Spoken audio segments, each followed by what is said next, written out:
Hi welcome back to జున్ను creations and vlogs. ఉల్లికాడలతోటి pakodi ఎలా చేసుకోవాలో చూపిస్తానండి. ఉల్లికాడల్ని ఇలా వీడియోలో చూపించిన విధంగా సన్న సన్న ముక్కలుగా కట్ చేసుకోవాలి. ఈ విధంగా శనగపిండి తీసుకోవాలండి. ఇంకా పచ్చిమిర్చిని కూడా చిన్న చిన్న ముక్కలుగా కట్ చేసుకోవాలి. ఉల్లికాడల్లో శనగపిండి వేసుకొని అలాగే కొంచెం బియ్యం పిండి కూడా వేసుకొని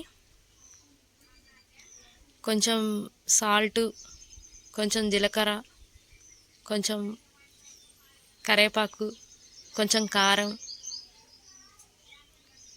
ముందుగా కట్ చేసుకున్న పచ్చిమిర్చి, కొంచెం వాటర్ వేసుకుంటూ పకోడీ పిండి ఏ విధంగా అయితే కలుపుకుంటామో అదే విధంగా కలుపుకోవాలండి. ఇవి పిల్లలకి ఈవినింగ్ టైంలో స్నాక్స్ లాగా చేసుకోవచ్చు. హెల్త్కి కూడా మంచిదండి ఉల్లి పొరక.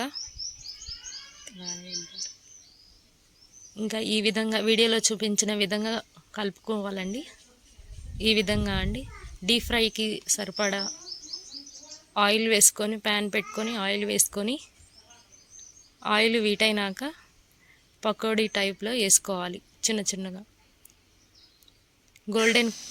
ఇలా వేసుకొని గోల్డెన్ కలర్ వచ్చేంత వరకు డీప్ ఫ్రై చేసుకోవాలి. వీడియోలో చూపించిన విధంగా ట్రై చేయండి, చాలా బాగుంటుంది. టేస్ట్ కూడా అదిరిపోతుంది.